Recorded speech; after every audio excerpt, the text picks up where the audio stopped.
Hey guys, it's Mrs. Invest. CIBC Investors Edge has just updated their online platform, so I thought it was time to make an updated video on how to open an account with Investors Edge, how to use the platform, and everything about it. So let's get right into it. So why use CIBC Investors Edge? Well, one of the main reasons I use Investors Edge comes down to fees and convenience. As far as the Canadian banks go, Investors Edge has the lowest fees. Most of the Canadian bank brokerages charge $9.95 per trade. CIBC Investors Edge charges $6.95. If you're trading a lot, active trader pricing, which is more than 150 trades per quarter, you pay $4.95 per trade. And if you're a student, you pay $5.95. So it can be less than $6.95, but for most people, it's going to be $6.95. The second reason I like to use Investors Edge is because it does most things pretty well. It may not be the best platform for any one thing in particular, but if you're looking for a one and done platform, you want to have everything in one place and you want a platform that's well-rounded, that's going to get the job done on a variety of categories, then I think Investors Edge is a good option. Whereas there are some other online brokerages, for example, like Wealthsimple, that's really attractive to Canadian trading. It's really bad in other ways, whereas Investors Edge isn't really exceptional at any one type of investing, and it's not terrible at any other type of investing. It's just generally pretty good at everything. And so that brings me into the next reason that I use the platform is because it's just convenient. I like having everything in one place. I don't want to have 6 or 7 different investment accounts open to use this one for Canadian, this one for US, this one for ETFs. For me personally, that's just too much of a headache. So when it comes to having everything in one place, Investors Edge does have a really attractive commission fee. The other thing is the fees that they charge are pretty much the commission, and that's it. There's no minimum account balances, as you can see here. There's no minimum trades. To my knowledge, there's no inactive account fees. So pretty much you pay your commissions after you open an account, and that's it. So there's no fees on top of that, which I really like. In order to open an account with Investors Edge, just go to the Investors Edge website and click right here on Open an Account. And you're going to see a drop down here of the types of accounts you can open, and you're going to click Apply Now. And then it takes you to a page where it's basically going to ask you, are you a user with CIBC on the banking side, like, for your checking, savings account, credit cards, things like that? And if you are, click yes, because this will expedite the process of getting your Investors Edge account open. And if you aren't, then click no. And once you've picked either yes or no, you're going to follow through a series of prompts and fill out some personal information. It's really straightforward. And at the end of this process, you will get an account number from Investors Edge. And so now you're ready to register for online access to be able to use the platform online. So I just typed into Google here, register for online access Investors Edge, and it'll take you to this page. Type in the account number you got and your same information, your name, your birthday, your address, all the same information that you put in to open the account. Make sure it's all the same. And then you're going to click next. And then it's going to take you through some prompts, and you're going to have to sign some documents agreeing to use the platform online, and then you'll be ready to log in and start using the platform. At the end of this step of registering for online access, a user ID will be created for you, and you'll set up a password. And this user ID is the ID that you use to sign into the Investors Edge website, and that's the next step. So now you've gotten your Investors Edge user ID, you've created your password, and now you can go onto the Investors Edge website and sign in. So I just typed into Google Investors Edge login. And here you're going to type in your user ID, your password, and click sign on. So when you first log into the Investors Edge platform, this is what you see. If you're familiar with the old layout, all these tabs used to be here. They were just listed on the left side going down instead of now they're in the center going horizontally. So it's just a new look, I guess. The first thing you want to do is to get cash into your Investors Edge account. This is really important because without cash, you can't buy stocks, you can't buy ETFs, you can't do anything. You cannot buy securities out of thin air. That would be nice, but you need cash. So the easiest way to do this is to link your bank account with your Investors Edge account. And what this will allow you to do is transfer cash very easily from your banking side to your investing side. If you bank with CIBC, or you bank with any other bank, it doesn't matter. You can link your bank account with your Investors Edge account. And if you see here on the top left side, it says banking. That's because I've linked my banking account with my investing account. So if I clicked on this, it would take me over to my banking side where my checking account is and everything else that I use for my banking. And that's really convenient. So if you bank with CIBC already, that's easy. If you don't bank with CIBC, that's okay. You just have to take an extra step. You can see here, it says, how do I link my bank account to my Investors Edge account? If you bank with CIBC, just call this number and they'll do it for you. Unfortunately, my biggest gripe with CIBC Investors Edge is the phone lines are always really, really long. So I would say call and expect to be waiting on hold for an hour. It sucks, but I don't know. It's just the way it is. I guess they can't seem to make the phones any shorter, but that's how you link your account if you bank with CIBC. If you bank at another bank, then that's fine. Then you just have to complete the electronic funds transfer form from the Form Center. So just type into Google Investors Edge Form Center, and then you want to fill out this form. So once your accounts have been linked, when you go back to your Investors Edge, you'll know that they're linked if you click on banking, and it takes you over to your banking if you bank with CIBC. And then the next step, once that's been done, is to click right here on cash transfers. And so this allows you to transfer money really easily between CIBC banking and investing. So under from account, you'll click typically your checking account if that's where your money is that you want to transfer over to the investing side. And you click to either your RRSP, your TFSA, your investment account, whatever, the amount, the date that you want that transfer to happen, and then click next. Now, as far as how long the funds will take to appear, if you make the request before 5 p.m. on a business day and it's coming from another CIBC banking side, then it will usually, the transfer will happen the same day. If it's coming from another bank, like maybe you bank with RBC and you're using CIBC Investors Edge, then it's going to take 2 to 3 days for that to happen. And I just want to make sure I'm right on that. So based on whatever scenario you have, you can read here which one applies to you, just so you know how long it's going to take for the money to appear. So once you've inputted the information for your cash transfer and you've clicked next, you have to wait the appropriate amount of time for that to happen. And then you now have cash in your Investors Edge account and you're ready to start trading. So let's go through all the tabs, what they mean, how to use them, and basically how to use the platform. Now, before you start placing your first trade, what you want to do is change your trading password. So you're going to click over here on More and go to Preferences.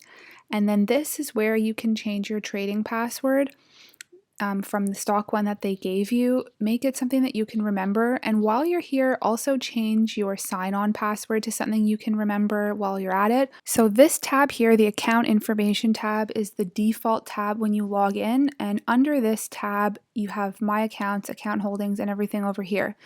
So My Accounts means which investment accounts do you have open. Typically, you'll have your TFSA, your RRSP, your investment account, and maybe some other retirement accounts.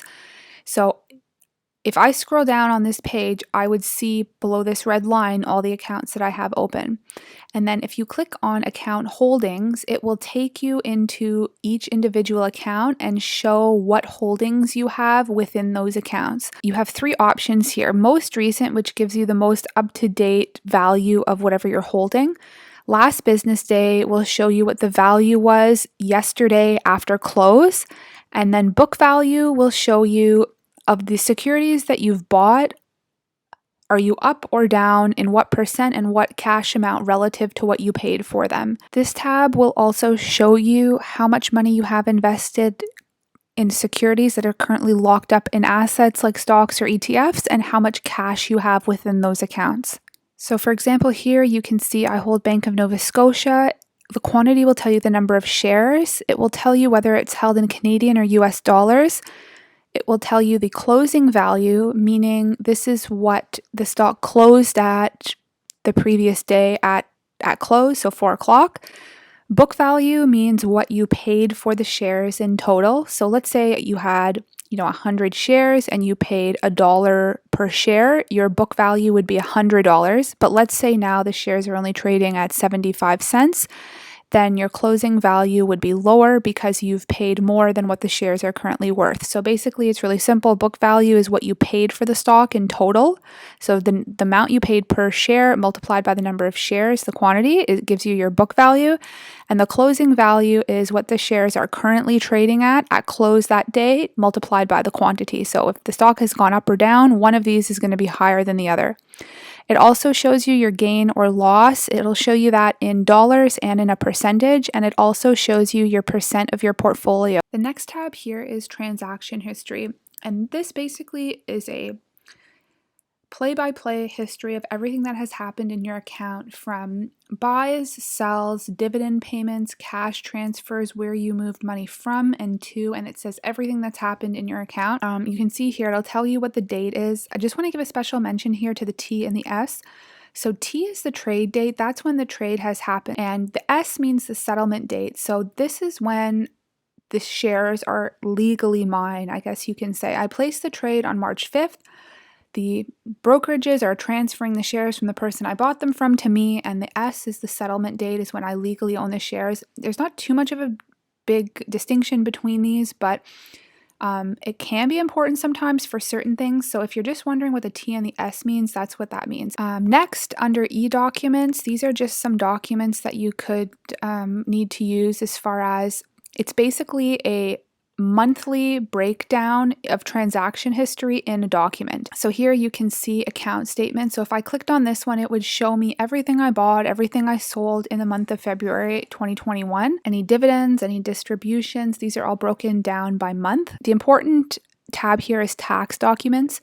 If you are investing, you will need to give your accountant tax documents, especially if you have an investment account open or a non-registered taxable investment account, because if you've made any capital gains or capital losses, or you've received dividends or distributions, these are things that are taxable. And so the T5 is the thing that you want. And when you click on this, it'll open out a document, and there's many pages in there showing pretty much everything that your accountant would need. Under trading, you'll see there's a bunch of tabs: stocks and ETFs, options, mutual funds, fixed income, where you'll find your GICs, etc.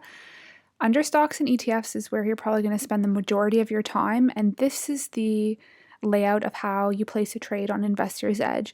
Now, I'm going to go over a brief overview of how to place a trade here, but when it comes to the differences between the order price types, between market, limit, buy and sell, stop limit orders, if you want to know the differences between those, their benefits, their cons, when to use one versus the other, I really suggest you watch my video called Master the Stock Order, which I'll link at the top right here and also in the description. That's the video where I go in detail about that. So I'm going to gloss over those differences of the order types in this video, but just know if you want to know more about that, I do have the other video, and it's a good one. I highly suggest you watch it. So under account, you're going to pick the account that you want to place the trade in. Let's say this is your first trade. You're probably going to be buying since you don't have anything to sell. So you can click either your investment account, your TFSA, your RRSP, etc. Under action, you're going to click buy. Type in the symbol of the stock that you want to buy and what market it's listed on. So here is not where you pick whether you want to pay with Canadian or US dollars. This is where you select the market that the stock is listed on. So let's say, for example, you type in the symbol Amazon, and this is a stock listed on the American exchange only, and you click on the Canadian market. It's going to give you an invalid here because this does not exist. Although Amazon exists as a stock, it only exists on the US market. So you have to click US. Then you type in the number of shares you want to buy, let's say 1. Your order price will either be a market, a limit, or a stop. It can be either a sell or a buy stop limit. Again, if you want to get a deep dive into these, check out my Master the Stock Order video. Order expiry, you can either have the order stay good for the entire day. So for example, if you place the trade at 9 a.m. and you click day, that trade will stay open to fill all the way through till close at the end of the day. Or you can enter a custom date where you have the trade open for over a month, and then you don't have to worry about it. If it fills at your desired price, it will fill. And then you click pay from, and here is where you click whether you want to pay with Canadian dollars or US dollars. So remember at the top here I said your account drop down will be the accounts that you chose to open. So let's say you picked here your investment account. Because this is on the US market, again, we're pretending that we're buying Amazon, you're going to pay from your investment USD side. So it doesn't make sense to pay from your investment Canadian side if you're buying something that's going to be trading in US dollars. So if you're buying something on the American market, pay for it from your USD side with US dollars. If you're buying something on the Canadian market, pay for it on your Canadian side in Canadian dollars. So that would be your investment CAD versus your investment USD. That just makes it really easy that you don't have any currency complications, and you don't have to deal with any currency conversion problems. It's always nice to have the funds already available in the currency of the security you're trying to buy. And then once that's done, you're going to click Next. Enter your trading password that you've just reset before the trade goes through. Take a second here, make sure everything is as you intended, because it has happened to me more than once where when I was entering the trade, I either put the limit price as the number of shares. In this case, it's really obvious because it's like one share at a price in the thousands. But sometimes you might be placing a trade where you want to buy 10 shares and the stock is trading at $12, but instead you put the 12 as the number of shares and 10 as the limit price, and you've made them backwards. So I think that's happened to everybody at least at one point. So just look over this, make sure everything is as you want it to be, because if you place the trade and afterwards you realize you've made a mistake, Investors Edge has no mercy. They're like, well, you put in your trading password, you've placed the trade, there's nothing you can do about it. So this is your last chance to make sure everything is what you want it to be. The other thing to mention here is this on the right side, it tells you the cost of the trade as well as the commission and your total price for that trade. Before you place the trade, make sure you actually have this total in cash in US dollars. Again, because this is a US stock, so we want to make sure we have US dollars available in your account. Because if you don't have the funds available, but you place the trade, then Investors Edge may charge you an insufficient funds fee, or the trade may not go through at all. So that's another important thing, is whatever the dollar value is of the trade plus the commission, make sure you actually have this amount in cash, liquid, ready to go in your account in cash. So on the trade, if you've entered a market order, that should have gone through right away. If you've entered another order type, a limit or a stop limit order, it may not have gone through yet. If you want to see the status of it, what's going on with the order that you've placed, you click right here on order status. And if it was a stock, click on stock, or ETF, click on stock as well. And I don't have any open here, so that's why there's nothing here.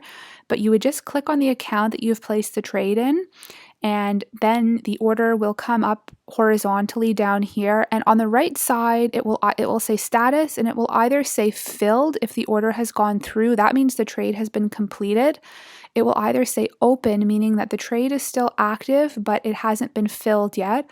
Or it will say expired, meaning that the time that you've indicated on the trading section of how long you want the trade open for, which is right here, order expiry, then that time has expired before the stock or ETF has hit your desired price. And so then you will know that because it'll say expired, and that lets you know that the trade hasn't gone through. The last tab here is quotes and research, and honestly, this is the first time I'm ever clicking on this tab. I don't use it at all. Basically, it's just to look up stocks, to create watch lists of stocks that you may want to have your eye on before you buy them, and all of this stuff is great. I just don't personally use this on the online platform on my computer. I have an app on my phone that I create watch lists on, and I also use the CIBC Investors Edge phone app to check up on this stuff. I'm usually not on my desktop a lot, so all of this is great, but there's also other apps that you can use for this very same thing, or you can just look it up on like Yahoo Finance. So there's nothing special about any of this information here, but it's definitely nice to have, if you want to look it up, but I wouldn't say there's anything critical here. It's just all basically research and allows you to look up stocks, the Canadian versus the US dollar. It's just pretty basic information about the stock market. So it's something that you really need to frequent when you're on the platform. So that's it, guys. I hope that was helpful for you. What do you think of the new platform? Do you like it? Do you like the old one better? In my opinion, I think, it's a nice refresh. It definitely looks a little bit more up to date. And I like how they didn't change things too much, that it was almost like we had to learn how to use an entirely new platform. Like all the tabs are pretty much the same. So overall, I'm pretty neutral about it. I think it's nice. I didn't have any problems with the old one, but I guess every once in a while, they want to make things look a little bit different to stay up with the times, I guess. But I think I tried to cover everything in here that you would need to kind of navigate the website and be able to use the platform. If you have any questions, if I missed something or I didn't go over something or I didn't explain something well enough, just comment down below and I'll get back to you. I'm really good at responding to comments. I try to respond to every single comment. Please like the video if you enjoyed it. Subscribe to the channel if you want to see more videos about investing for financial independence right here in Canada. And I will see you guys in the next video. Bye.